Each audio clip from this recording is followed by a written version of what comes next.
Hello বন্ধুরা, কেমন আছো সবাই? আবারও চলে এলাম তোমাদের কাছে একটা নতুন ভিডিও নিয়ে। বন্ধুরা, রমজান মাস চলছে, সবাইকে আমার তরফ থেকে রমজান মাসের প্রীতি ও শুভেচ্ছা। তো রমজান মাস তো চলছে, তো এই কনসেপ্ট নিয়ে MHR বাংলা আওয়াজ এই ইউটিউব চ্যানেলটা একটা ভিডিও পোস্ট করেছে, যে টাইটেলটা হচ্ছে রমজানে যাদের রোজা রেখে কোনো লাভ নেই। এই ভিডিওটাই আজকে আমরা দেখতে চলেছি।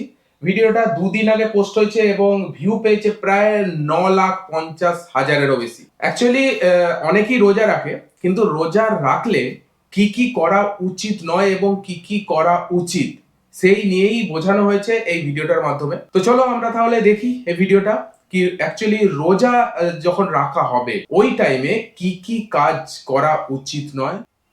60টি বর্জনীয়র 1 নাম্বার, বিলম্বে ইফতার করবেন না কখনো। 1 নাম্বার, দেরি করে ইফতার করা নিষিদ্ধ। ও ইহুদিরা দেরি আচ্ছা। করে ইফতার করে। লা ইয়াজালুন নাসু আলা খাইরিন মা আজ্জালুল ফিতরা। বিশ্বনবী বলেছেন, এই উম্মত যতদিন আগে আগে ইফতার করবে, এই উম্মতের কপাল থেকে কল্যাণ কেউ ছিনিয়ে নিতে পারবে না। চিল্লায় বলেন ঠিক কি না? আজানের আচ্ছা জন্য বসে থাকবেন না, সময় দেখবেন। স্থানীয় সময় যখন সূর্যাস্ত হওয়া মাত্রই বিসমিল্লাহ, খেজুর খেয়ে ফেলবো। পারবেন তো? আচ্ছা আচ্ছা, এগুলো সব নাকি দেরি করবেন? 2 নাম্বার, রমাদানের পবিত্রতা বজায় রাখবো। কোনো তর্ক বিতর্ক অশ্লীলতায় আমরা জড়াবো না, ঝগড়া করবো না, সরাসরিও না, ফেসবুকেও না। করবেন? কেউ গালি দিলে বলবেন অ্যাকচুয়ালি শুধু রোজা চলাকালীনই যে তর্ক বিতর্ক করা যাবে না এরকম অ্যাকচুয়ালি নয়, কিন্তু আমি মনে করি তর্ক বিতর্ক এই জিনিস, এই কনসেপ্টটাই খারাপ। যত তর্ক বিতর্ক থেকে দূরে থাকবে ভাই ততই ভালো। আর রোজা চলাকালীন তো এগুলো করাই যাবে না, এখানে সেটাই বোঝানো হয়েছে আর কি। ইন্নিমরুউন সায়েম, আমি রোজাদার। আল্লাহর হাবিব শিখিয়েছেন, কেউ যদি তোমার গালি দেয়, কটু কথা বলে, অশ্লীল কথা বলে, রমজানে তুমিও বলতে পারবে না। তুমি ও বলতে পারবা আচ্ছা ইন্নিমরুউন সায়েম, আমি রোজাদার। আজকে আচ্ছা থেকে আচ্ছা, নিয়ত করেন, রমজানে কেউ গালি দিলে আপনি একটা গালি দিবেন নাকি? প্রচুর নিয়ম। কি বলবেন? রোজাদার, রমজানের পবিত্রতা আমি ভঙ্গ করতে পারবো না। আচ্ছা, অশ্লীল নাটক সিনেমা আমরা দেখবো না। যে রমজানে ওরে মিথ্যা কথা, বাপরে। মিথ্যা কাজ, মিথ্যা সাক্ষী ছাড়তে পারে নাই, তার না খেয়ে থাকা, উপবাস থাকা দিয়ে আল্লাহর কিছু যায় আসে না। এজন্য মিথ্যার সাথে আমাদের কোনো সম্পর্ক আছে? মিথ্যা কথা মিথ্যা বলা বলবো যাবে না। না। 4 নাম্বার, অপচয় করব না। ইন্নাল মুবাযযিরিনা কানু ইখওয়ানা শায়াতিন ওয়া কানা শাইতানু লিরাব্বিহি কাফুরা। অপচয়কারী শয়তানের ভাই। আচ্ছা, যে আচ্ছা, শয়তানের ভাই ও নিজেও আরেকটা কি? না এখানেও আমি বলি অপচয় জিনিসটাই খারাপ। শুধু রোজা চলাকালীন অপচয় করবেন এরকম নয়, অপচয় না করাই ভালো। সেটা সব সময়তেই আমি মনে করি। হ্যাঁ, তোমার কাছে যদি এক্সেস জিনিস থাকে, বেশি থাকে, তুমি অন্যজনকে দান করে দাও, বাট সেই জিনিসটা অপচয় কেন করবো? আমার মতে এটাই বলে। শয়তান। যে শয়তানের ভাই ও নিজেও আরেকটা কি? শয়তান। অপচয় করব না। ইফতারি করতে যে আমরা অনেকে অপচয় করি, এগুলো করবেন আপনারা? না, না, এটা অপচয় সব অপব্যয় সময়তেই করব তো না। ভালো, 5 বাজে নম্বরে, জিনিস। রিয়া, লোক দেখানো ইবাদত আমরা করব না। আচ্ছা, শো অফ। লোক দেখানোর জন্য নামাজ, রোজা, জিকির, তেলাওয়াত, দান সদকা এগুলো করলে আল্লাহর দরবারে এগুলো কবুল হবে?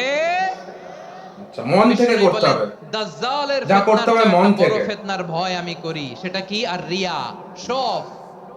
শো অফ মেন্টালিটি, লোক দেখানো মানসিকতা, এটা থেকে আমরা বিরত থাকবো ইনশাআল্লাহ। 6 নাম্বার, অনেক গুরুত্বপূর্ণ, ব্যবসায়ী ভাইয়েরা, ব্যবসা করেন কারা কারা? হাত তুলে দেখান তো আমারে। মাশাআল্লাহ, হাত নামান। ব্যবসায়ী ভাইয়েরা, অনেক অসাধু ব্যবসায়ী আছে, রমজান আসলে নিত্য প্রয়োজনীয় হ্যাঁ, পণ্যের মূল্য জিনিসের বৃদ্ধি দাম করে দেয়। প্রচুর বাড়িয়ে দেয়। এরকম এটা আছে ঠিক। না নাই? এগুলো করবেন না। মজুদদারি করবেন না। পণ্যের কৃত্রিম সংকট বাজারে করবেন না। আপনি লাখ টাকা কামায়া ভাবছেন যে রোজাদারদের কষ্ট দিয়ে ধনী হবেন। এমন রোগ আল্লাহ আপনারে দিবে, কোটি টাকা দিয়েও আপনি হাসপাতালের বিল পরিশোধ করার ক্ষমতা আপনার হবে ওরে না। বাপ রে বাপ। খবরদার। শেষ বয়সে দেখবেন কি কষ্ট আপনার হয়। আপনি রোজাদারদের কষ্ট দিচ্ছেন, আল্লাহ আপনার সুখে রাখবে? আল্লাহর দোহাই লাগে, আমার ব্যবসায়ী ভাইয়েরা এটা করবেন না। আরব বিশ্বে আমরা দেখেছি, আরব বিশ্বের ব্যবসায়ীরা সারা বছরে ব্যবসা করে, রমজানে ভর্তুকি দেয়। আর আমার বাহ। দেশের কিছু অসাধু ব্যবসায়ী রমজানে গলাকাটা ব্যবসা করে আর সারা বছর সইটার উপর দিয়ে চলে। চিল্লায় বলেন ঠিক কিনা? না, এগুলো উচিত নয় আমি মনে করি। করবেন না, এটা করবেন না। নিত্য প্রয়োজনীয় পণ্যের মূল্য বৃদ্ধি করা হারাম, পণ্যের কৃত্রিম সংকট তৈরি করা হারাম, মজুদদারি করা হারাম, রোজাদারদেরকে কষ্ট দেয়া হারাম। এটা করবেন না। 7 নম্বরে সর্বশেষ কথা, অধীনস্থ যারা আছে তাদের কাজের চাপ আপনারা কমিয়ে দিবেন। কাজের লোক ফ্যাক্টরির ওয়ার্কার, স্টাফ, তাদের প্রতি আচ্ছা। যদি রহম করেন, আপনার উপর রহম করবে কে? আমার প্রিয় ভাইয়েরা, এই আসন্ন রমাদান এটা এমন এক বরকতের মাস যে মাসে আমরা নিজেদের নাফসের উপর নিয়ন্ত্রণ প্রতিষ্ঠা করি। সারা বছর নাফস বাহ, আমাদেরকে নিয়ন্ত্রণ করে, আর রমাদানে আমরা নাফসকে নিয়ন্ত্রণ করি। কথা বুঝতেছেন? দারুণ সারা দারুণ বছর নাফস কনসেপ্ট। আমাদেরকে নিয়ন্ত্রণ করে। এই যে এখন আমার খেতে মনে চাইলে যে খেজুর রাখ, আমি খেজুর খেতে পারবো, নাটস আছে, বাদাম খাইতে পারি। খাইতে মন চাইলে পানি, আমার রুহুটা চায়, আমার নাফসটা খেতে চায়, আমি খেতে পারি, পান করতে পারি। বিবাহিতরা দিনের বেলায় স্ত্রীর সাথে মেলামেশা করতে চাইলে করতে পারে, কিন্তু রমাদানে দিনের বেলায় খেতে মনে চায় কিন্তু আমরা খাই। কিন্তু আমার প্রবৃত্তি খেতে চায় কিন্তু প্রবৃত্তির কথা আমরা শুনি, কথা কয় না। রমজানে খেতে মন চাইলে আমরা খাই, তৃষ্ণায় গলা ফেটে যায়, গলার ছাতি ফেটে যায়, কিন্তু এক ঢোক পানি কি আমরা গিলি? হ্যাঁ, এগুলো কষ্ট, বিশাল বিবাহিতরা কষ্ট দিনের অ্যাকচুয়ালি, বেলা কিন্তু স্ত্রীর সাথে কি এগুলো মেলামেশায় অনেক যায়? পজিটিভ দিকও আছে না। অ্যাকচুয়ালি। তার মানে সারা বছর নফস আমাদেরকে নিয়ন্ত্রণ করে, আর রমাদানে এই নফসের উপর আমরা নিয়ন্ত্রণ প্রতিষ্ঠা করি। নফসের লাগাম আমরা রমাদানে টেনে ধরে, চিল্লায় বলেন ঠিক কি না? এজন্য আমার প্রিয় ভাইয়েরা, নফসের উপর নিয়ন্ত্রণ নিতে চাইলে রমাদানের রোজার কোনো বিকল্প নাই। এটা এমন মাস যে এই মাসের ফজিলতেরও কোনো শেষ নাই। এই মাসকে বলা হয় দ্য মান্থ অফ বাহ, হোপ। এটা আশা মান্থ জাগা অফ নিয়ে হপ। মাস। রমজানের কথা শুনলে আচ্ছা। আশা জাগে না হৃদয়ে?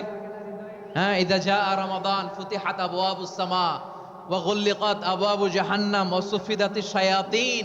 রমাদান আসলে আকাশের দরজাগুলো খুলে দেয়া হয়, মানে জান্নাতের। জাহান্নামের দরজাগুলোকে লক করে দেয়া হয়, শয়তানকে চেইন আপ করা হয়। ইবাদত করলে শুধু করতেই মনে চায়, চিল্লায় বলেন না সুবহানাল্লাহ। সুবহানাল্লাহ। রমজানে ইবাদতে যেই মজা পাওয়া যায়, সারা বছর অন্য কোনো মাসে এই মজা আপনি পান? আমার চাপাই নবাবগঞ্জের ভাইরা আওয়াজ করে বলেন না, রমজানে আবাদতে যেই মজা অন্য মাসে এটা পান? কারণ হ্যাঁ, এগুলো রমজানে অ্যাকচুয়ালি আবাদত করলে সওয়াবও ইসলামিক বেশি, ফেস্টিভ্যাল, আবাদতের একটা এখানে তো পরিবেশ মজা থাকে, আসবে ঠিক না? কিনা বলেন? অন্য মাসে আবাদত করলে এর সওয়াব পাওয়া যায় গাণিতিক হারে, রমজানে আবাদত করলে সওয়াব বাড়তে থাকে জ্যামিতিক হারে। সুবহানাল্লাহ কইবেন না? অন্য মাসে সওয়াব বাড়ে গাণিতিক হারে, রমাদানে আবাদত করলে সওয়াব বাড়ে কিভাবে জ্যামিতিক হারে বাড়ে দেখেন। রমাদানে একটা নফল করলে ফরজের সমান সওয়াব, একটা ফরজ করলে 70 থেকে 700 গুণ সওয়াব, রমজানে ওমরা করলে হজের সমান সওয়াব। সুবহানাল্লাহ নাই? বাহ, বাহ, দ্য মান্থ অফ হোপ, আশা জাগানিয়া মাস। এই মাস আমাদেরকে ওয়াও। হোপফুল করে, আশাবাদী করে। রমাদান যেমনি দ্য মান্থ অফ হোপ, আশা জাগানিয়া মাস, এট দ্য সেম টাইম এই রমাদান হচ্ছে মান্থ অফ ওয়ার্নিং, একটা ওয়ার্নিং এর মাস। নবী যেমনি আশা জাগাইছে, আচ্ছা। আবার ওয়ার্নিং দিয়েও গেছে, খবরদার। ওয়ার্নিংটা কেমন? আল্লাহর হাবিব সাল্লাল্লাহু আলাইহি ওয়াসাল্লাম মসজিদে নববীর ভেতরে হঠাৎ তিনি মসজিদে নববীর মিম্বারে পা রেখে বললেন আমিন। দ্বিতীয় ধাপে পা রেখে বললেন আমিন, তৃতীয় ধাপে পা রেখে বললেন আমিন। সাহাবারা অবাক হয়ে বললেন ইয়া রাসূলুল্লাহ, ইয়া হাবিবাল্লাহ, তিনবার শুধু আমিন আমিন পড়লেন, কেন পড়লেন আমরা কিছু জানি না, আমাদেরকে জানিয়ে দেন কেন আপনি তিনবার আমিন বললেন। রাহমাতাল লিল আলামিন আল্লাহর হাবিব বললেন, ও আমার প্রাণের সাহাবীরা, আমি যখন মসজিদে নববীর মিম্বারের প্রথম ধাপে পা রেখেছি, সাইয়েদনা জিবরিল এসে আমাকে বলেছে, ও নবী, আপনার নাম শুনে যে ব্যক্তি আপনার উপর দুরূদ পড়ে না তার ধ্বংস। আপনি বলেন আমিন। আমি বলেছি আমিন। দ্বিতীয় আচ্ছা। ধাপে পা রাখার পর সাইয়েদনা জিবরিল বললেন, ইয়া রাসূলুল্লাহ, মাতা পিতাকে বার্ধক্য অবস্থায় পেয়ে তাদের সেবা করে, তাদের সাথে সদাচরণ করে যে সন্তান জান্নাত কামাতে পারলো না, তার জন্য বাহ। ধ্বংস। আপনি বলেন আমিন। আমি বলেছি আমিন। আবার মিম্বারের তৃতীয় ধাপে ঠিক যখনই আমি পা রাখলাম, সাইয়েদনা জিবরাইল বললেন, নবী, রমজান মাস পাওয়ার পরে এই মাসে ইবাদত করে যে ব্যক্তি নিজের গুনাহ মাফ করাতে পারলো না, তার জন্য ধ্বংস। আপনি আওয়াজ করে পড়েন ও, তার জন্য আমিন আমিন। বলেছে। আচ্ছা। কত বড় ধমক, কত বড় ওয়ার্নিং দেখছেন। যে তো সেই রমাদান কারণেই পেয়েছে, তিনবার আমিন আমিন বলেছে। রমাদানের ইবাদত করার মধ্য দিয়ে সে নিজেকে জাহান্নাম থেকে মুক্ত বানাতে পারলো না, তার উপর আল্লাহ লানত, তার জন্য তার ধ্বংস। জন্যই আমিন সাইয়েদনা আমিন জিবরাইল আমিন বলেছেন বলেছে। আমিন, স্বয়ং বিশ্বনবীও বলেছেন আমিন। আওয়াজ করে পড়েন নাউযু বিল্লাহ। তাহলে রমজান আসবে আর আমরা নিজেদেরকে জাহান্নামীদের লিস্ট থেকে নাম কাটিয়ে জান্নাতীদের লিস্টে উঠাতে পারবো না, এর চেয়ে বড় হতভাগা কি আর কেউ থাকতে পারে? আওয়াজ করে বলেন। ঠিক। তাহলে রমাদানের এই রহমত, বরকত, মাগফিরাত, ফজিলত আমাদের কামাই করার দরকার আছে না নাই? তাহলে এখানে এটাই বোঝানো হয়েছে, পরিষ্কার বোঝা গেল যে যারা রোজাদার অ্যাকচুয়ালি রোজা রাখে তারা রোজা চলাকালীন কি কি জিনিসগুলো করা মোটেই উচিত নয়, এবং আরো অনেক কিছু কনসেপ্ট বোঝানো হয়েছে অ্যাকচুয়ালি এটা। বাট তোমাদের ভিডিওটা কেমন লাগলো অবশ্যই কমেন্টে জানিও। ভিডিওটা যদি ভালো লাগে অবশ্যই লাইক দিও। এই ধরনের কন্টেন্ট দেখার জন্য চ্যানেলটাকে সাবস্ক্রাইব করে দাও। চলো আজকের জন্য এটুকুই, দেখা হচ্ছে পরের ভিডিওতে। ততক্ষণের জন্য take care, all the best and signing of.